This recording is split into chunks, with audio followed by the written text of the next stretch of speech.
Welcome to Podcast 83, a regular look at the news, stories, and trends related to Michigan's 83 counties from the Michigan Association of Counties.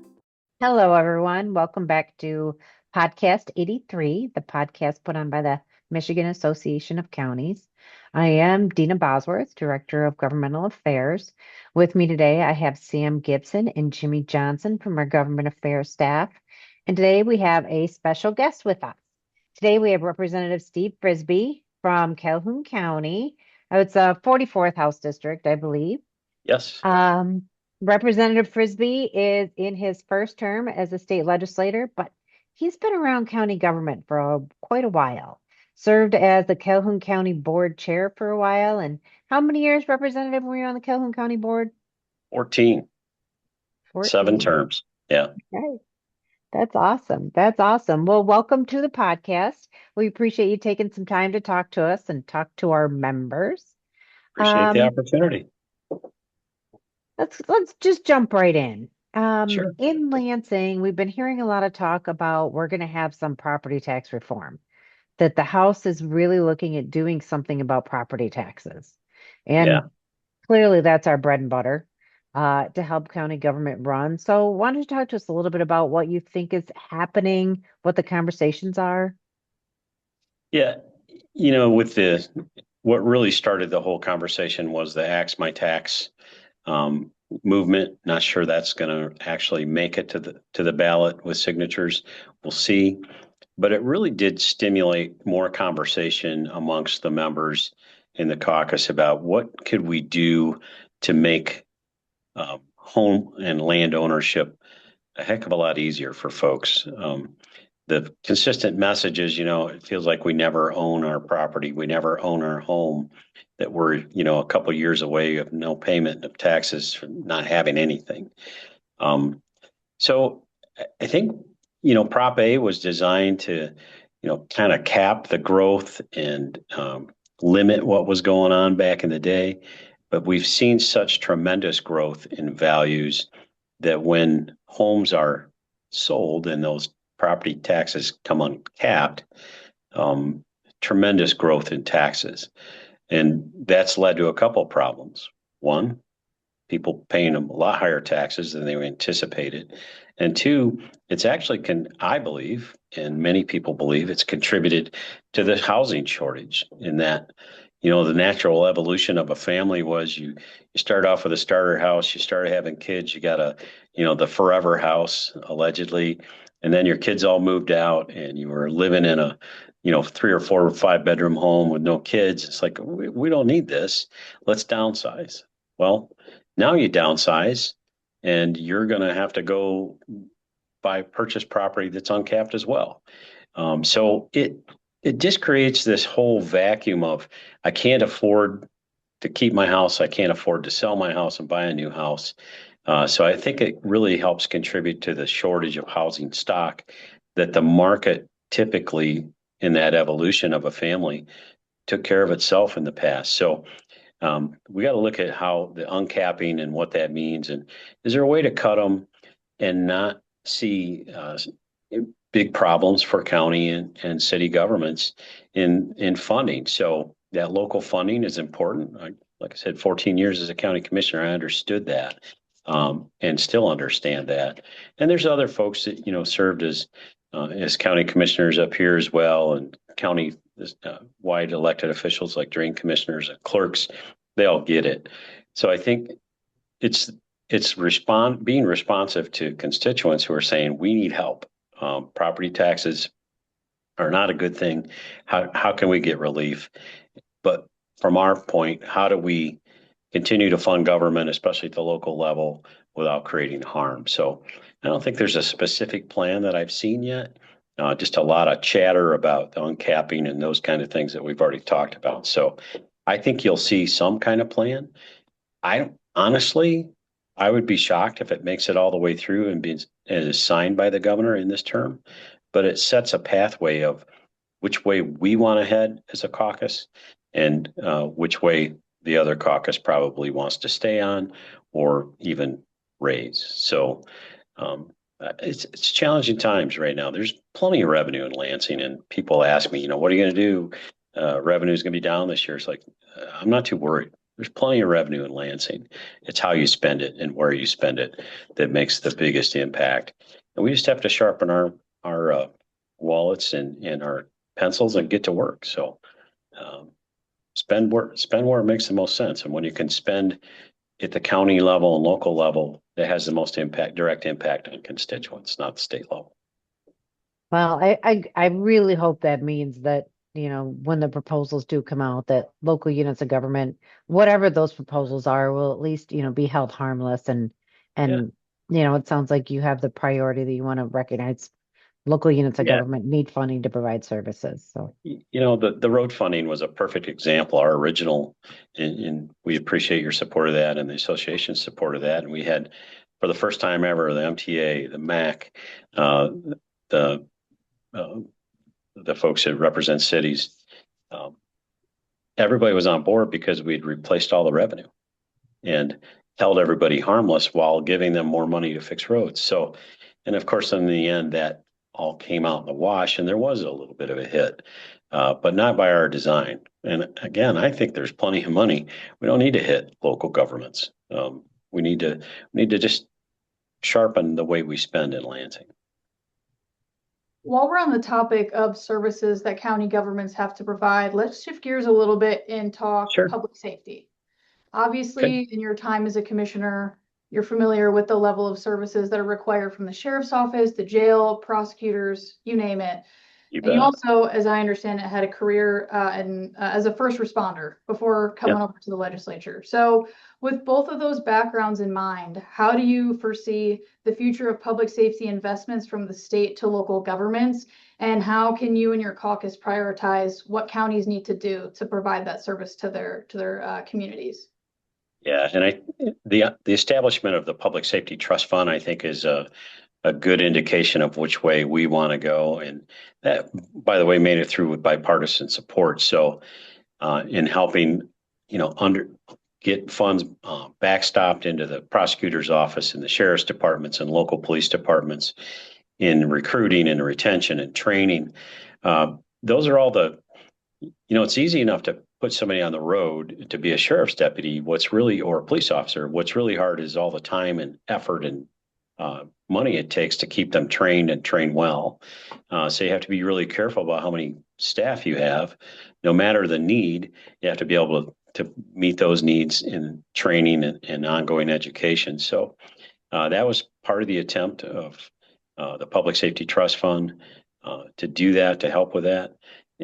Every county, public safety is probably somewhere roughly around 40% of their budget. And that's not insignificant. So, there's other things too, like specialty courts, which I'm a firm believer in specialty courts. Do you want to just throw somebody in jail and let them out in a couple of years, or do you want to put them on a path to success and avoid the problem in the future? And things like sobriety court in Calhoun County, for many years has had a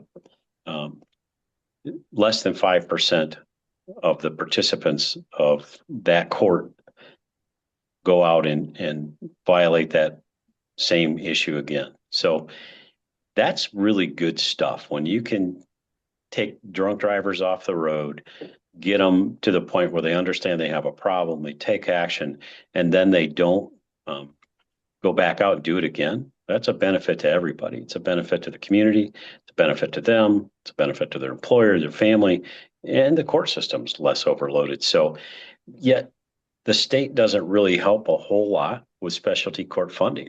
So now it's caused some issues in the county in Calhoun, we had different administrators for different specialty courts and different contracts for this and contracts for that. And we got them all together and said, okay, you guys got to play together in that space. And you're going to use the one administrator or two versus five. And we have one lab instead of three and all of those things. So there's ways that you can lower the cost and still get the good outcomes at the county level.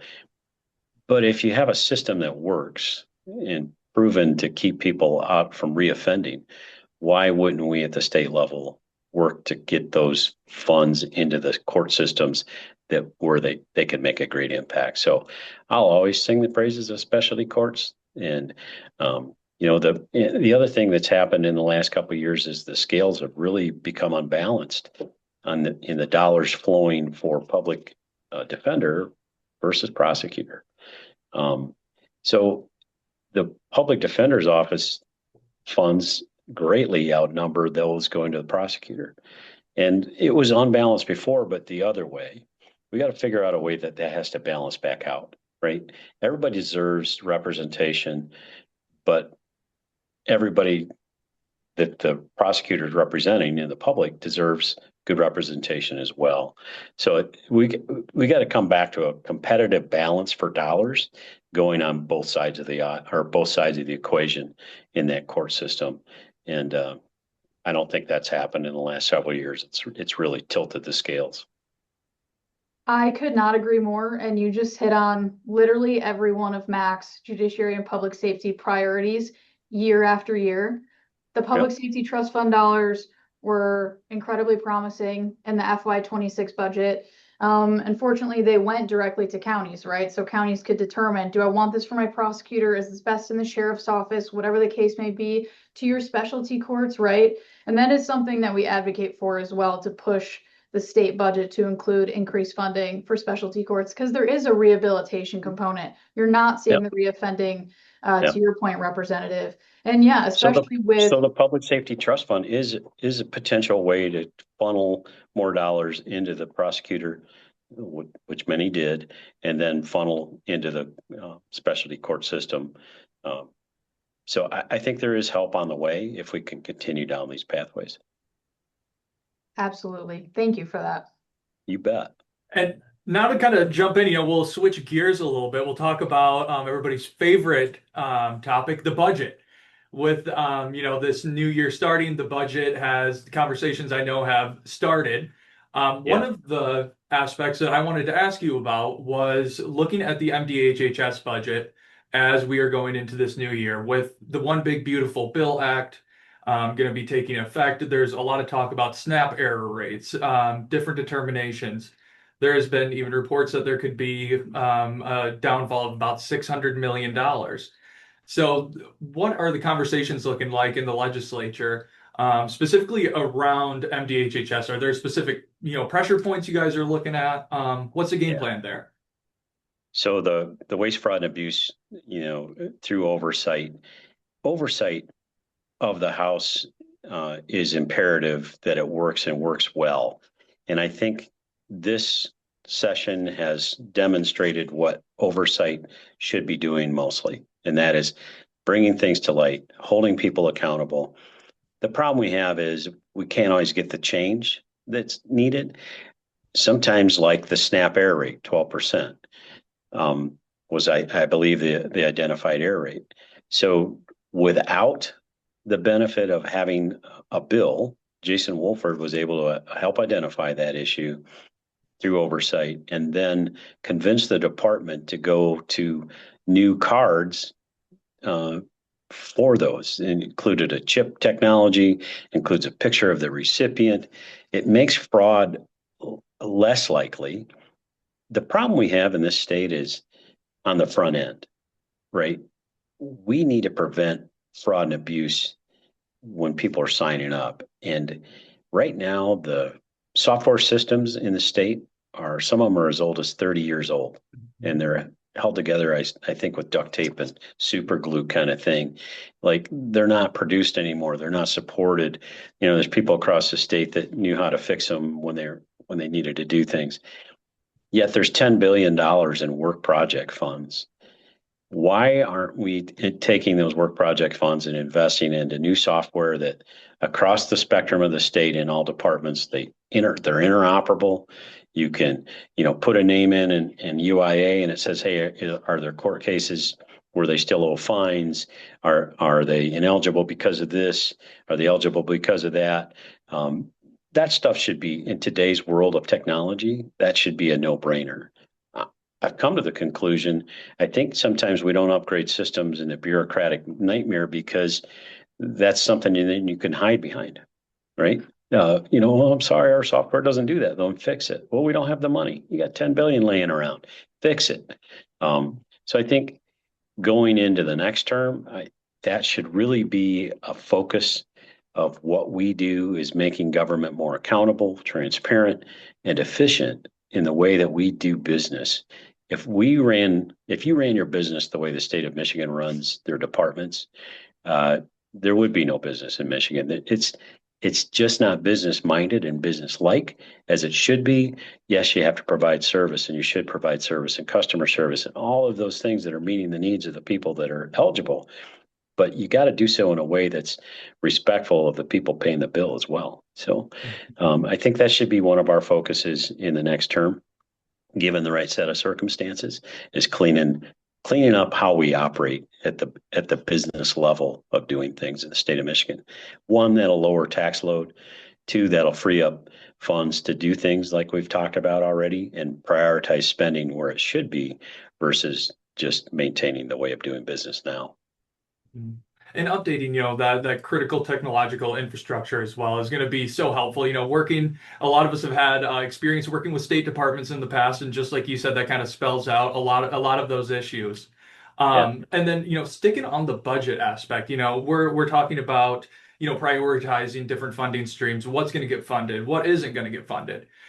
With your experience, it's pretty unique. You've seen the county form, you've seen how we go, and then we decide, okay, this is where we're going to allocate that money. Now you're seeing it on the state side. It's a lot bigger, obviously.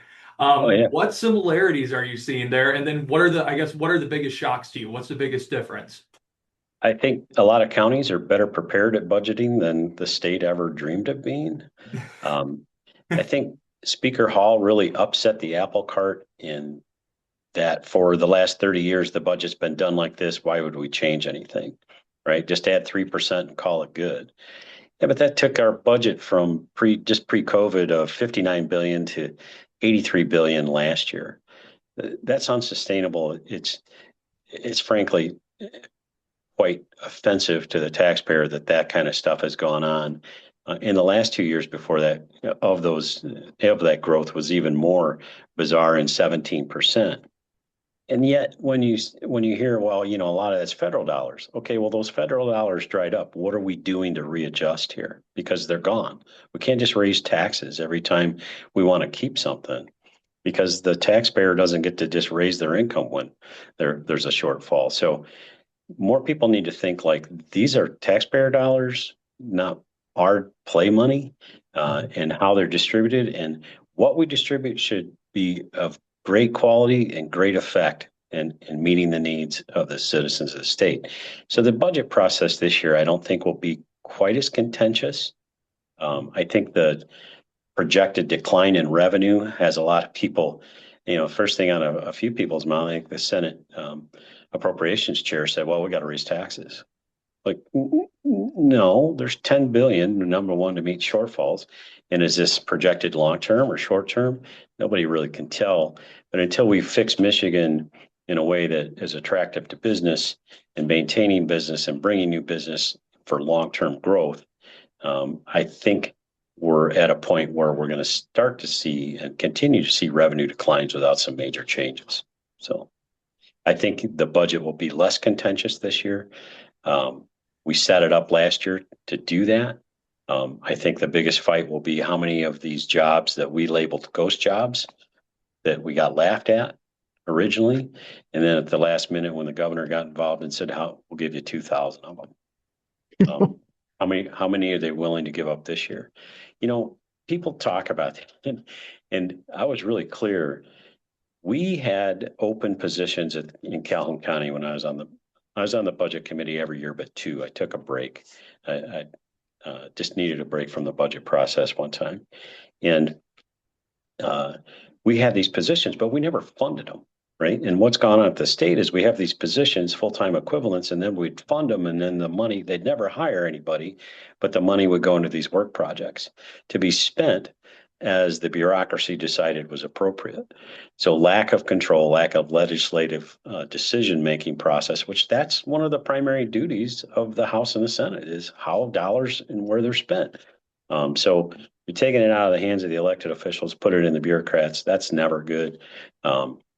So we set it up moving forward that there is more legislative control, more control around these work projects, what can be spent, what can't be spent, and how and what approvals can they need, and looking for ways to cut back of things that we just don't need. So I think we'll see the budget come out a lot earlier.